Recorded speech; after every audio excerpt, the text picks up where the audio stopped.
அனைத்து மாணவர்களுக்கும் வணக்கம். டொனமூர் அரசியல் திட்டம் தொடர்பாக நாங்கள் கடந்த சில வகுப்புகளாக பல்வேறுபட்ட விடயங்களை ஆராய்ந்து கொண்டு வருகின்றோம்.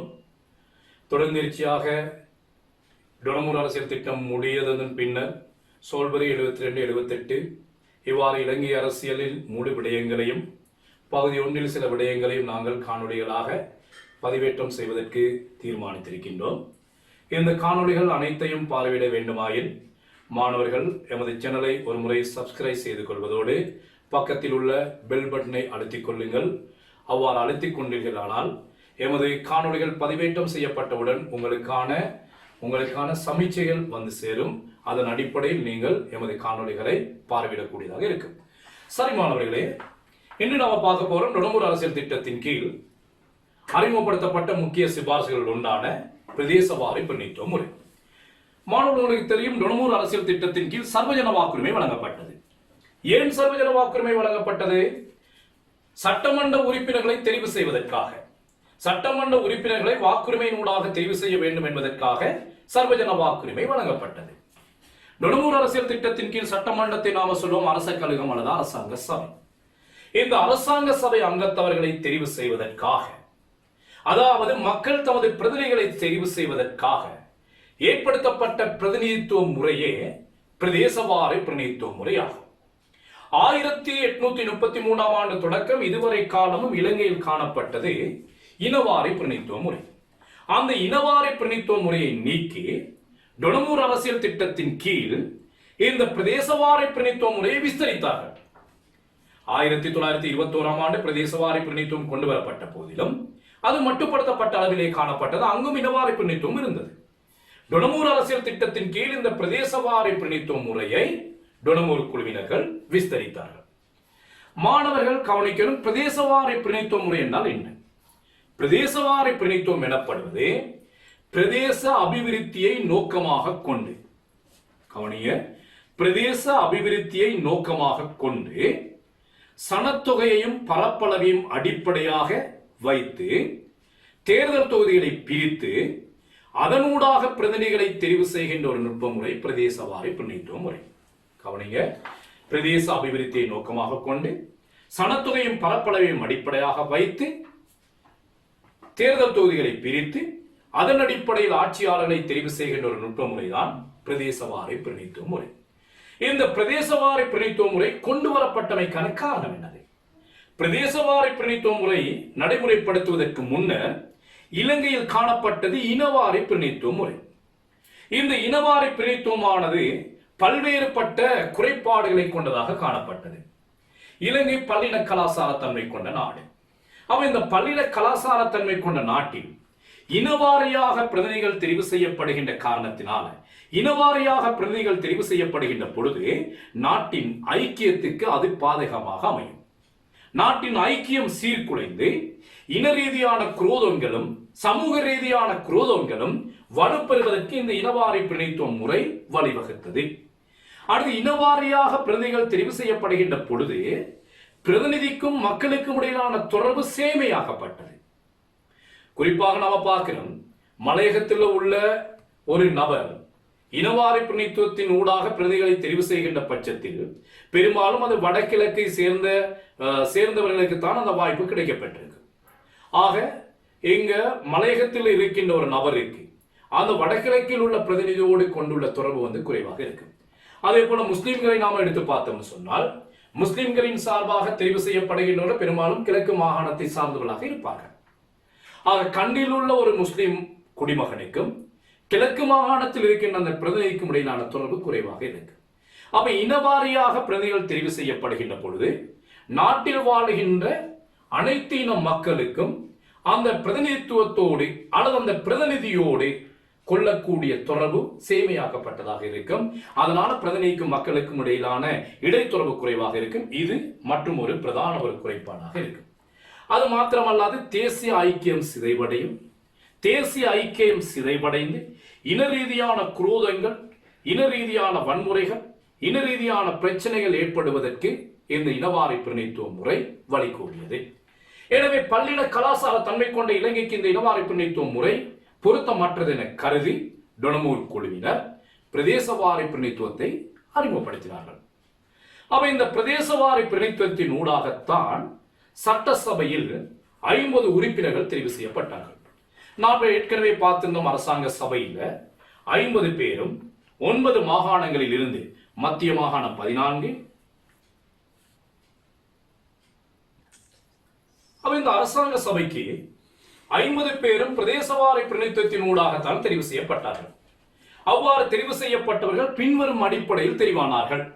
மேல் மாகாணம் 14, மத்திய மாகாணம் 8, தென் மாகாணம் 7, வடமேல் மாகாணம் 6, சப்ரகமோ மாகாணம் 5, வடமாகாணம் 4, ஊவா மாகாணம் 3, கிழக்கு மாகாணம் 2, வடமத்திய மாகாணம் 1 என்ற ரீதியில் இந்த உறுப்பினர்கள் தெரிவு செய்யப்பட்டார்கள்.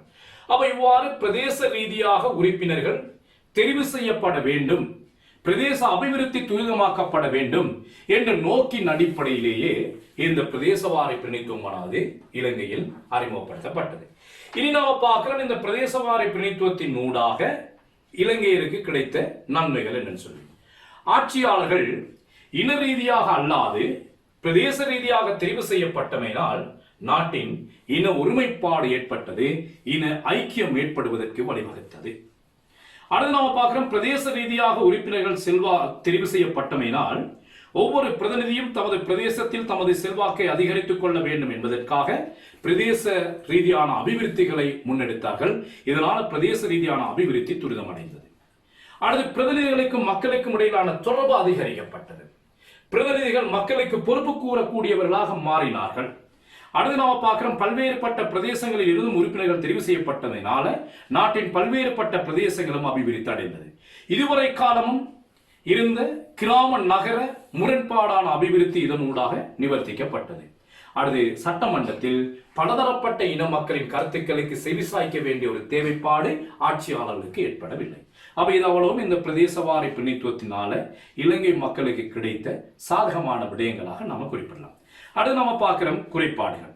பெரும்பான்மையின மக்களும் சிறுபான்மையின மக்களும் பெரும்பாலான தொகுதிகளில் செறிந்து வாழுகின்ற காரணத்தினால சிறுபான்மையின் மக்கள் மத்தியில இருந்து போதிய அளவான பிரதிநிதிகளை தெரிவு செய்து கொள்ள முடியாத ஒரு நிலை ஏற்பட்டது. அடுத்து நாம பார்க்கிறோம் இனவாரி பிரதிநிதித்துவத்தின் ஊடாக பெரும்பான்மையின மக்களுக்கு சமமான பிரதிநிதித்துவத்தை சிறுபான்மையின மக்கள் பெற்று வந்தார்கள். இந்த பிரதேசவாரி பிரதிநிதித்துவத்தின் ஊடாக பெரும்பான்மையின மக்களுக்கு சமமான பிரதிநிதித்துவம் படிப்படியாக குறைவடைந்து சிறுபான்மையின மக்களின் பிரதிநிதித்துவமானது படிப்படியாக குறைவடைவதற்கு வழி சமைத்தது. அடுத்து இந்த பிரதேசவாரி பிரதிநிதித்துவத்தின் ஊடாக நாட்டின் தேசிய ரீதியான பிரச்சனைகள் புறம் தள்ளப்பட்டு பிரதேச ரீதியான பிரச்சனைகளுக்கு முக்கியத்துவம் கொடுக்கின்ற பண்பு மேலோங்கியது. இதனால தேசிய நலன், தேசிய பிரச்சனைகள் பெருவாரியாக ஆராயப்படாது, பெருவாரியாக ஆராயப்படாது பிரதேச ரீதியான பிரச்சனைகளுக்கு அதிக முக்கியத்துவம் கொடுக்கின்ற பண்பு மேலோங்கியது. இவ்வாறு இந்த பிரதேசவாரி பிரதிநிதித்துவமானது பல்வேறுபட்ட குறைபாடுகளையும் கொண்டு காணப்பட்டது.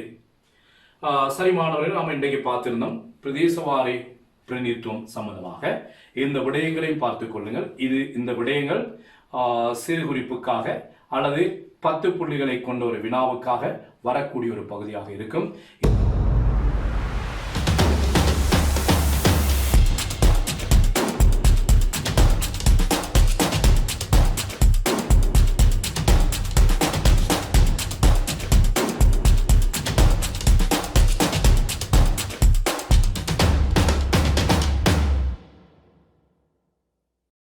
நாம் இதுவரையும் பிரதேசவாரி பிரதிநிதித்துவம் சம்பந்தமாக நாம பார்த்திருந்தோம். இன்றையோடு நாம் டொனமூர் அரசியல் திட்டத்தை முடிக்க வேண்டிய ஒரு தேவைப்பாடு இருக்கின்றது. இறுதியாக டொனமூர் அரசியல் திட்டத்தில் பார்க்க வேண்டிய விடயம் பொதுச்சேவை ஆணைக்குழு, நீதி சேவை ஆணைக்குழு. இதில் நாம பார்க்கிறோம் பொதுச்சேவை ஆணைக்குழு சம்பந்தமான விடயத்தை. டொனமூர் குழுவினர் இலங்கைக்கு விஜயம் செய்து இலங்கை மக்களிடையே சாட்சியங்களை பெற்ற பொழுது இலங்கை மக்களில் பெரும்பாலானவர்கள் கூறிய கருத்து, இலங்கையின் அரச சேவையானது பக்கச்சார்பானதாகவும் அரச சேவையானது அரசியல் மயப்படுத்தப்பட்டதாகவும் காணப்படுவதாக. எனவே அரசியல் மயப்படுத்தப்பட்ட அந்த அரச சேவையை பக்கச்சார்பற்ற ஒன்றாக மாற்ற வேண்டும் என்ற நோக்கில் டொனமூர் குழுவினரால் ஏற்படுத்தப்பட்ட ஒரு விடயமே பொதுச்சேவை ஆணைக்குழு, நீதி சேவை ஆணைக்குழு போன்ற 2 விடயங்கள். இந்த பொதுச்சேவை ஆணைக்குழுவானது பொதுச்சேவை ஆணைக்குழுவின் பிரதான நோக்கமாக காணப்பட்டது அரச உத்தியோகத்தர்களுக்கான நியமனம், பதவி உயர்வு, சம்பளம், இடமாற்றம், ஒழுக்க கட்டுப்பாடு போன்ற விடயங்கள் தொடர்பாக ஆலோசனை கூறுவது. இந்த பொதுச்சேவை ஆணைக்குழுவானது 3 அங்கத்தவர்களை கொண்டதாக காணப்பட்டது. இவர்களின் பதவிக்காலம் 5 வருடங்களாகும். பொதுச்சேவை ஆணைக்குழுவின் தலைவராக பிரதம காரியதர்சி தொழிற்பட்டு வந்தார். இந்த பொதுச்சேவை ஆணைக்குழுவின் முக்கியமான பணிகள் நாம பார்த்திருந்தோம். அரசு சேவை உறுப்பினர்களின் நியமனம், பதவி உயர்வு, சம்பளம், இடமாற்றம் போன்றவையாக காணப்பட்டது. இது தொடர்பான விடயங்களுக்கு ஆலோசனை கூறுவதே பொதுச்சேவை ஆணைக்குழு. அதே போல நீதி சேவையோடு தொடர்புடைய விடயங்களுக்கு ஆலோசனை கூறுவது நீதி சேவை ஆணைக்குழுவின் பணிகளாக இருந்தது. அதுவும் 3 அங்கத்தவர்களையும் 5 பேரையும் கொண்டதாக காணப்பட்டது.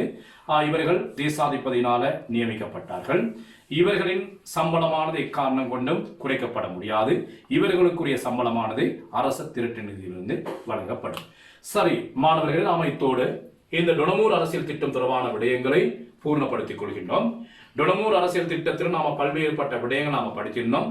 டொனமூர் அரசியல் திட்டம் அறிமுகம், அடுத்து டொனமூர் அரசியல் திட்டத்தின் கீழே பார்த்திருந்த அரசாங்க சபை, நிர்வாக குழு ஆட்சி முறை, அமைச்சரவை, சர்வஜன வாக்குரிமை, பிரதேசவாரி பிரதிநிதித்துவ முறை, காரியதரிசிகள், தேசாதிபதியின் அதிகாரங்கள், பொதுச்சேவை ஆணைக்குழு, நீதி சேவை ஆணைக்குழு, இப்படி பல்வேறுபட்ட தலைப்புகளின் கீழே டொனமூர் அரசியல் திட்டத்தை நாம பார்த்திருந்தோம். மாணவர்கள் இங்க கவனிக்கிறது, இந்த டொனமூர் அரசியல் திட்டத்தை நாம சொல்றோம் இலங்கை அரசியல் வரலாற்றுல ஒரு முக்கியமான ஒரு அரசியல் திட்டமாக.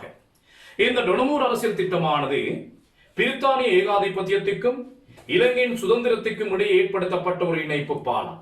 டொனமூர் அரசியல் திட்டமானது பிரித்தானிய ஏகாதிபத்தியத்துக்கும் இலங்கையின் சுதந்திரத்துக்கும் இடையே ஏற்படுத்தப்பட்ட இணைப்பு பாலம், அல்லது இலங்கை அரசியல் வரலாற்றில் ஒரு மைல்கல்.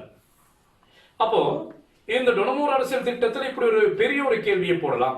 டொனமூர் அரசியல் திட்டமானது இலங்கை அரசியல் வரலாற்றில் ஒரு மைல்கல் ஆராய்க. டொனமூர் அரசியல் திட்டமானது பிரித்தானிய ஏகாதிபத்தியத்துக்கும் இலங்கையின் சுதந்திரத்துக்கும் இடையே ஏற்படுத்தப்பட்ட ஒரு இணைப்பு பாலமாக ஆராய்க. அல்லது கேட்கலாம், டொனமூர் அரசியல் திட்டமானது சுதந்திரத்துக்கான சில முற்போக்கு அம்சங்களை கொண்டிருந்ததோடு பிரித்தானிய ஏகாதிபத்திய நலனையும் பேணுகின்ற சில தன்மைகளை கொண்டிருந்தது ஆராய்க. இப்படி எந்த வினா கேட்டாலும் ஒரே விடத்தான் வரும். என்னன்னு சொன்னால், இதுல சுதந்திரத்துக்கான முற்போக்கு அம்சங்கள் ஒன்று சர்வஜன வாக்குரிமை, நிர்வாக குழு ஆட்சி முறை, பிரதேசவாரி பிரதிநிதித்துவ முறை, அமைச்சரவை. இந்த விடயங்கள் அனைத்தும் சுதந்திரத்துக்கான முற்போக்கு அம்சங்களாக நாம கருத முடியும். அதே நேரத்தில் பிரித்தானிய ஏகாதிபத்திய நலனை பேணுகின்ற விடயங்களாக காரியதரிசிகளின் நிலையும் தேசாதிபதியின் அதிகாரங்களும் காணப்பட்டது. அவை இந்த விடயங்களோடு தொடர்புபடுத்தி மாணவர்கள் இப்படிப்பட்ட ஒரு வினாவுக்கும் ஆயத்தப்படுத்திக் கொள்ள வேண்டும். இந்த வினாக்கள் உயர்தர வகுப்புல மாத்திரமல்லாது BA வகுப்பிலையும் தொடர்ந்திருச்சியாக இவ்வாறான வினாக்கள் வருகின்றது. மாணவர்கள் இப்படிப்பட்ட வினாக்களுக்கும் ஆயத்தப்படுத்திக் கொள்வது பொருத்தமானதாக இருக்கும். சரி மாணவர்களே, டொனமூர் அரசியல் திட்டத்தை நாங்கள் இத்தோடு நிறைவு செய்து கொள்கின்றோம். இந்த காணொலிகள் சம்பந்தமான உங்களது கருத்துக்களை நாங்கள் வரவேற்கின்றோம். ஆக்கப்பூர்வமான கருத்துக்களை நாங்கள் எதிர்பார்க்கின்றோம். உங்களது விமர்சனங்கள் எங்களை முழுமையாக்கும் என கருதுகின்றோம். எனவே மாணவர்கள் பொருத்தமான கருத்துக்களை கீழ் வருகின்ற கமெண்ட் பாக்ஸில் உங்களது கருத்துக்களை பதிவேற்றுமாறு கேட்டுக்கொள்கிறோம். பொருத்தமான திருத்தங்கள் இருப்பின் அதனை நாங்கள் ஏற்றுக்கொண்டு எதிர்வரும் காலங்களில் எங்களது இணைய வகுப்புகளை மேலும் செம்மைப்படுத்தி சிறப்பான வகுப்புகளை நடத்த உத்தேசித்திருக்கின்றோம். மாணவர்கள் மறக்காமல் ஒரு முறை எமது சேனலை சப்ஸ்கிரைப் செய்து கொள்வதோடு பக்கத்தில் இருக்கின்ற பெல் பட்டனை அழுத்திக் கொள்ளுங்கள். எமது காணொலிகளை தொடர்ந்தீர்ச்சியாக பார்வையிடுங்கள். இதனூடாக உங்களுக்கு ஒரு புள்ளி ஏனும் கிடைக்கும். ஒரு புள்ளி ஏனும் உங்கள் புள்ளிகளில் அதிகரிக்குமாயின் அது எங்களுக்கு கிடைத்த வெற்றியாக கருதுகின்றோம். நன்றி, வணக்கம்.